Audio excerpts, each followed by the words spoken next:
BMC radio Malayalam വാർത്തകൾ നിങ്ങൾക്കായി അവതരിപ്പിക്കുന്നത് ഐമാക് കൊച്ചിൻ കലാഭവൻ. കലാവിദ്യാർത്ഥികൾക്ക് പ്രിയപ്പെട്ട ബഹ്റൈനിലെ കലാകേന്ദ്രം. കൂടുതൽ വിവരങ്ങൾക്കായി സന്ദർശിക്കൂ www.bahrainmediacity.com. നമസ്കാരം, BMC റേഡിയോ മലയാളം വാർത്തകളിലേക്ക് സ്വാഗതം. ഞാൻ ധനുകൃഷ്ണ. ഗസയിൽ വെടിനിർത്താനുള്ള US പ്രസിഡന്റ് ജോ ബൈഡന്റെ ശ്രമങ്ങളെ ബഹ്റൈൻ വിദേശകാര്യ മന്ത്രാലയം പ്രത്യേകം അഭിനന്ദിച്ചു. ഇരുവിഭാഗവും അമേരിക്കയുടെ അഭ്യർത്ഥന ചെവികൊള്ളാനും യുദ്ധം അടിയന്തരമായി നിർത്താനും തയ്യാറാവേണ്ടതുണ്ട്. ബന്ദികളെയും തടവിലാക്കിയവരെയും മോചിപ്പിക്കാനും മാനുഷിക സഹായത്തിന്റെ അളവ് വർദ്ധിപ്പിക്കാനും എന്നേക്കുമായി യുദ്ധം ഒഴിവാക്കാനും ഇതുവഴി സാധിക്കുമെന്നാണ് കരുതുന്നത്. ഗസയുടെ പുനർനിർമ്മാണം അടക്കമുള്ള കാര്യങ്ങളും ഗൗരവപൂർവ്വം പരിഗണിക്കേണ്ടതുണ്ടെന്നും വിദേശകാര്യ മന്ത്രാലയം പ്രസ്താവനയിൽ ചൂണ്ടിക്കാട്ടി. ദ്വിരാഷ്ട്ര ഫോർമുലയിലേക്കും അതുവഴി ശാശ്വത സമാധാനത്തിലേക്കും മേഖല വഴിമാറുമെന്ന പ്രതീക്ഷയും വിദേശകാര്യ മന്ത്രാലയം പങ്കുവച്ചു. ക്യാപിറ്റൽ ഗവർണറേറ്റിന് കീഴിൽ ലേബർ ക്യാമ്പുകളിലും വെയർഹൌസുകളിലും വർക്ക്ഷോപ്പുകളിലും പരിശോധന നടത്തി. വിവിധ സർക്കാർ അതോറിറ്റികളുടെ സഹകരണത്തോടെയായിരുന്നു ആരോഗ്യ സുരക്ഷാ മാനദണ്ഡങ്ങൾ പാലിക്കുന്നുവെന്ന് ഉറപ്പാക്കുന്നതിന്റെ ഭാഗമായി പരിശോധന. നിർദ്ദിഷ്ട കാര്യങ്ങൾക്ക് വേണ്ടി തന്നെയാണ് കെട്ടിടങ്ങൾ ഉപയോഗിക്കുന്നതെന്ന് ഉറപ്പുവരുത്താനും കൂടിയായിരുന്നു പരിശോധന. 225 കെട്ടിടങ്ങൾ സുരക്ഷാ ആരോഗ്യ മാനദണ്ഡങ്ങൾ പാലിക്കുന്നതിൽ വീഴ്ച വരുത്തിയതായും കണ്ടെത്തി. ഇവർക്കെതിരെ നിയമ നടപടി സ്വീകരിക്കുകയും ചെയ്തു. നിയമലംഘനങ്ങൾ ശരിയാക്കുന്നതിന് ചില കെട്ടിടങ്ങൾക്ക് അനുമതി നൽകിയിട്ടുണ്ട്. സാലിഹിലെ വർക്ക്ഷോപ്പുകളും വെയർഹൌസുകളും പരിശോധന നടത്തിയതിൽ 9 നിയമലംഘനങ്ങൾ കണ്ടെത്തുകയും നോട്ടീസ് നൽകുകയും ചെയ്തു. ലേബർ ക്യാമ്പുകളിൽ പാലിക്കേണ്ട സുരക്ഷാ ആരോഗ്യ മുൻകരുതലുകളും മാനദണ്ഡങ്ങളും പാലിക്കാനും നിയമലംഘനങ്ങൾ ആവർത്തിക്കാതിരിക്കാനും അധികൃതർ നിർദ്ദേശം നൽകി. അനധികൃത ലേബർ ക്യാമ്പുകൾക്കെതിരെയും നടപടി സ്വീകരിച്ചു. LMRA, civil defence directorate, nationality, passport and residence affairs, capital police directorate, തൊഴിൽ മന്ത്രാലയം, വൈദ്യുത ജലകാര്യ അതോറിറ്റി എന്നിവയാണ് പരിശോധനകളിൽ സഹകരിച്ചത്. ചൈനീസ് ടൂറിസ്റ്റുകളെ ബഹ്റൈനിലേക്ക് ആകർഷിക്കാൻ പദ്ധതി തയ്യാറാക്കുമെന്ന് ടൂറിസം മന്ത്രി ഫാത്തിമ ബിൻ ജാഫർ അൽ സൈറഫി. ആഴത്തിൽ വേരൂന്നിയ ചരിത്രപരമായ ബന്ധമാണ് ബഹ്റൈനും ചൈനയുമായുള്ളത്. അഹമ്മദ് രാജാവിന്റെ ചൈന സന്ദർശനത്തെ തുടർന്ന് ഇരു രാജ്യങ്ങളും തമ്മിലുള്ള ബന്ധം കൂടുതൽ ശക്തമായിട്ടുണ്ട്. 10ഓളം ഉഭയകക്ഷി കരാറുകളിൽ ഇരു രാജ്യങ്ങളും ഒപ്പുവയ്ക്കുകയും ചെയ്തു. സാമ്പത്തിക ടൂറിസം മേഖലകൾ ഉൾപ്പെടെ സഹകരിക്കാനും ഇരു രാജ്യങ്ങളും തീരുമാനിച്ചു. ബഹ്റൈനിലെ ദേശീയ വിമാന കമ്പനിയായ ഗൾഫ് എയർ ചൈനയിലെ ഗാങ്ചോയിലേക്കും ഷാങ്ഹായിലേക്കും നേരിട്ടുള്ള വിമാന സർവീസുകൾ ആരംഭിക്കുകയും ചെയ്തു.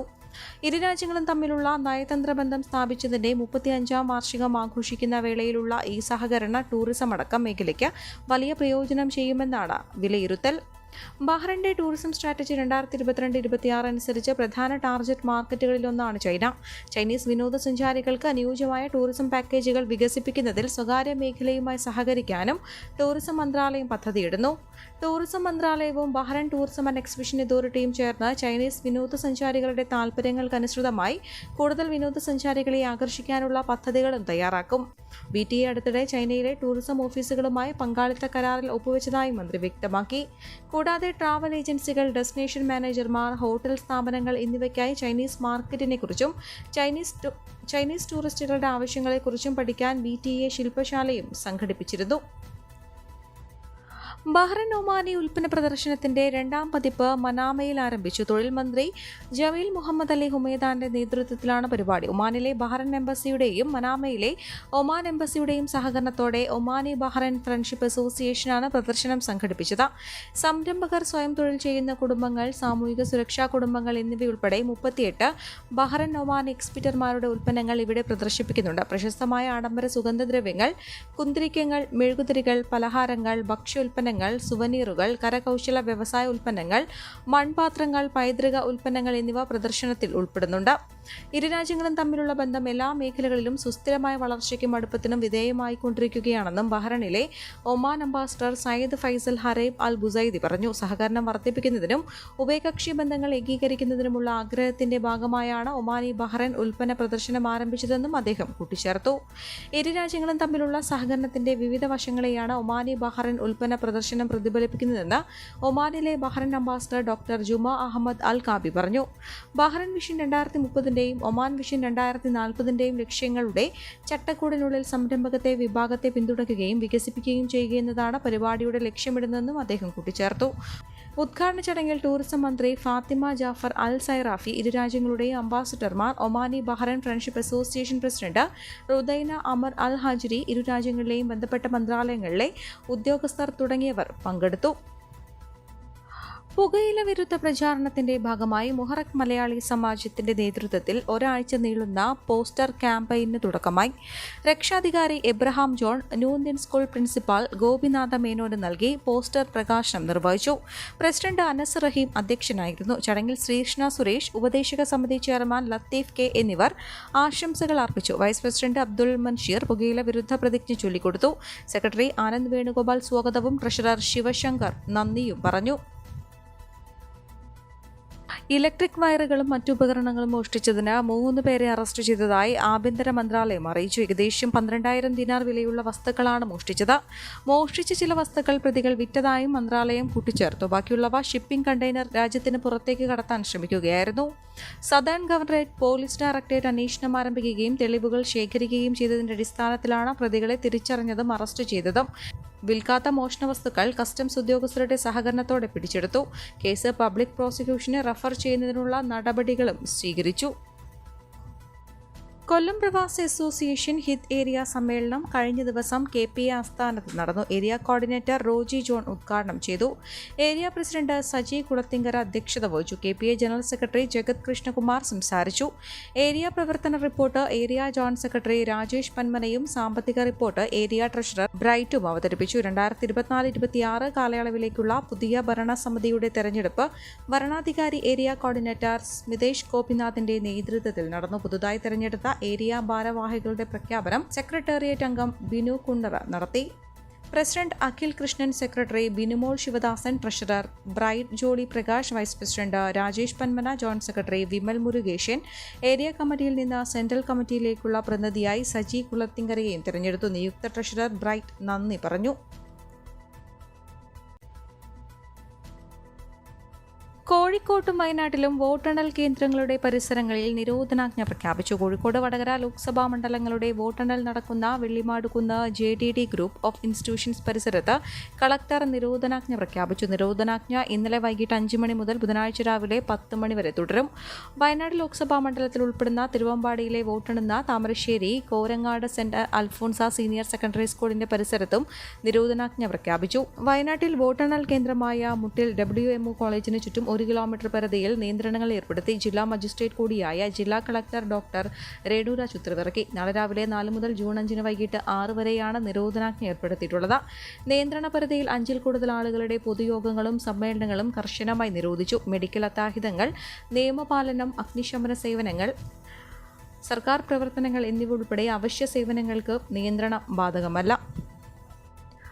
ഏത് നിമിഷവും ബോംബ് വീണ് ചിതറിത്തെറിക്കുന്ന ജീവിത യാഥാർത്ഥ്യങ്ങളിലൂടെ കടന്നു പോകുന്ന ഫലസ്തീനിലെ റഫേലെ ദുരവസ്ഥ അനുസ്മരിച്ച് സ്കൂൾ മുറ്റം നിറയെ കൂടാരങ്ങൾ തീർത്ത് കുരുന്നുകൾ. തൃക്കരിപ്പൂർ മുജുമ ഇംഗ്ലീഷ് സ്കൂളിലാണ് പുതിയ അധ്യയന വർഷാരംഭം പീഡിതരോടുള്ള ഐക്യപ്പെടലായി പരിണമിച്ചത്. ആദ്യ അസംബ്ലിയിൽ ചുവപ്പും പച്ചയും കറുപ്പും നിറങ്ങളിലുള്ള ഷാളുകൾ കൊണ്ടുവന്ന് കസേരയ്ക്കുമേൽ വിരിച്ചുവെച്ചാണ് ടെന്റുകളുടെ മാതൃക തയ്യാറാക്കിയത്. സ്കൂളിലെ സോഷ്യൽ സയൻസ് വിഭാഗത്തിന്റെ നേതൃത്വത്തിൽ ഇതിനായി പ്രത്യേക അസംബ്ലിയും പ്രാർത്ഥനയും നടത്തി. മിൻഹ മറിയം ഐക്യദാർഢ്യ പ്രതിജ്ഞ ചൊല്ലിക്കൊടുത്തു. ചെയർമാൻ AB അബ്ദുള്ള അധ്യക്ഷതയും വഹിച്ചു. Principal Mustafa Irfani, PTA president TC Muzammil, MV Pushpa, Abdul Khader Amani എന്നിവർ സംസാരിച്ചു. ബഹ്റൈനിലേക്കുള്ള എയർ ഇന്ത്യ എക്സ്പ്രസ് വിമാനത്തിലെ ക്യാബിൻ ക്രൂവിനെ പിടിച്ചു തള്ളുകയും പറക്കുന്നതിനിടെ വിമാനത്തിന്റെ വാതിൽ തുറക്കാൻ ശ്രമിക്കുകയും ചെയ്ത മലയാളി യാത്രികനെതിരെ കേസ്. അബ്ദുൾ മുസവ്വിർ നടുക്കണ്ടി എന്നയാൾക്കെതിരെയാണ് എയർക്രാഫ്റ്റ് നിയമം ലംഘിച്ചതിന് വിവിധ വകുപ്പുകൾ പ്രകാരം കേസെടുത്തത്. ശനിയാഴ്ച രാവിലെ 10:10 കോഴിക്കോട് വിമാനത്താവളത്തിൽ നിന്ന് ബഹ്റൈനിലേക്കുള്ള വിമാനം ടേക്ക് ഓഫ് ചെയ്ത് 1 മണിക്കൂറിന് ശേഷമായിരുന്നു അതിക്രമം. സീറ്റിൽ നിന്ന് എഴുന്നേറ്റ് വിമാനത്തിന്റെ പിറകുവശത്തേക്ക് പോയ യാത്രക്കാരനോട് തിരിച്ച് സീറ്റിലേക്ക് മടങ്ങാൻ ക്യാബിൻ ക്രൂ ആവശ്യപ്പെട്ടു. ഇതോടെ അപമര്യാദയായി പെരുമാറിയ യാത്രികൻ ക്യാബിൻ ക്രൂവിനെ പിടിച്ചു തള്ളിയതായും പറയുന്നു. സഹയാത്രികർ ഇടപെട്ടതോടെ അവരോടും തട്ടിക്കയറുകയും വിമാനത്തിന്റെ വാതിൽ തുറക്കുമെന്ന് ഭീഷണിപ്പെടുത്തുകയും ചെയ്തുവെന്നാണ് പരാതിയിൽ പറയുന്നത്. സുരക്ഷാ ഭീഷണി ഉയർന്നതോടെ ഉച്ചയ്ക്ക് 1:30 വിമാനം മുംബൈ വിമാനത്തിൽ അടിയന്തര ലാൻഡിംഗ് നടത്തുകയും യാത്രികനെ പോലീസ് അറസ്റ്റ് ചെയ്യുകയും ചെയ്തു. സംഭവത്തെ തുടർന്ന് വിമാനം മണിക്കൂറുകളോളം വൈകി. ബഹ്റൈനിൽ നിന്ന് തിരിച്ചു കോഴിക്കോട്ടേക്ക് വരേണ്ട യാത്രക്കാരും ഇതോടെ ദുരിതത്തിലായി. വാഹനങ്ങൾ രൂപമാറ്റം വരുത്തുന്നതിൽ കർശന നിർദ്ദേശവുമായി ഹൈക്കോടതി. വാഹനത്തിൽ വരുത്തുന്ന ഓരോ രൂപമാറ്റത്തിന് 5000 രൂപ പിഴ ഈടാക്കും. ഡ്രൈവർ ക്യാബിനിലിരുന്ന് വീഡിയോ പകർന്നതും കുറ്റകരമാണെന്നും ഹൈക്കോടതി വ്യക്തമാക്കി. ഇത്തരത്തിൽ വീഡിയോ പകർന്നത് ഡ്രൈവറുടെ ശ്രദ്ധ തെറ്റിക്കുമെന്നതിനാലാണ് ഇത്. ജസ്റ്റിസുമാരായ അനിൽ കെ നരേന്ദ്രൻ, ഹരിശങ്കർ വി മേനോൻ എന്നിവരുൾപ്പെട്ട ബെഞ്ചിന്റേതാണ് നിർദ്ദേശം. യൂട്യൂബിലടക്കം ഇത്തരം വീഡിയോകൾ പോസ്റ്റ് ചെയ്യുന്ന വ്ളോഗർമാർക്കെതിരെ മോട്ടോർ വാഹന ചട്ടപ്രകാരം നടപടിയെടുക്കണമെന്നും കോടതി നിർദ്ദേശിച്ചു. വാഹനം ഓടിക്കുന്ന ആളിന്റെ ശ്രദ്ധ തെറ്റിക്കുന്നതാണ് ഇത്തരം നടപടിയെന്ന് ചൂണ്ടിക്കാട്ടിയാണ് കോടതിയുടെ ഉത്തരവ്. വാഹനങ്ങളിൽ രൂപമാറ്റം വരുത്തുകയും അധിക LED ലൈറ്റുകളും മറ്റ് ഫിറ്റ് ചെയ്യുകയും ഈ വീഡിയോകൾ യൂട്യൂബിലടക്കം പ്രസിദ്ധപ്പെടുത്തുകയും ചെയ്യുന്ന വ്ളോഗർമാർക്കെതിരെ നടപടി സ്വീകരിക്കാൻ കഴിഞ്ഞ ഒക്ടോബറിൽ തന്നെ കോടതി നിർദ്ദേശിച്ചിരുന്നു.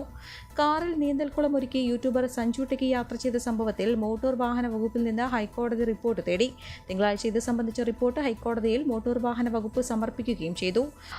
ആലപ്പുഴ മണ്ണഞ്ചേരി പോലീസ് സഞ്ജു ടെക്കിക്കെതിരെ കേസെടുത്തു. IPC 279, 336 വകുപ്പുകൾ ചുമത്തിയാണ് കേസെടുത്തത്. മോട്ടോർ വാഹന വകുപ്പിന്റെ കുറ്റപത്രം Alappuzha judicial first class magistrate കോടതിയും അംഗീകരിച്ചു. കഴിഞ്ഞ ദിവസം കേസ് പരിഗണിച്ചപ്പോൾ മോട്ടോർ വാഹന നിയമലംഘനത്തിന് കർശന നടപടികൾ സ്വീകരിക്കാനും കോടതി നിർദ്ദേശിച്ചിരുന്നു.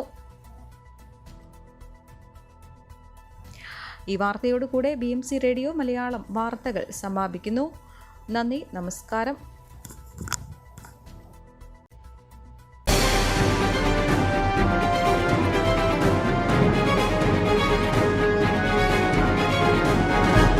BMC റേഡിയോ മലയാളം വാർത്തകൾ നിങ്ങൾക്കായി അവതരിപ്പിക്കുന്നത് ഐമാക് കൊച്ചിൻ കലാഭവൻ. കലാവിദ്യാർത്ഥികൾക്ക് പ്രിയപ്പെട്ട ബഹ്റൈനിലെ കലാകേന്ദ്രം. കൂടുതൽ വിവരങ്ങൾക്കായി സന്ദർശിക്കൂ www.bahrainmediacity.com.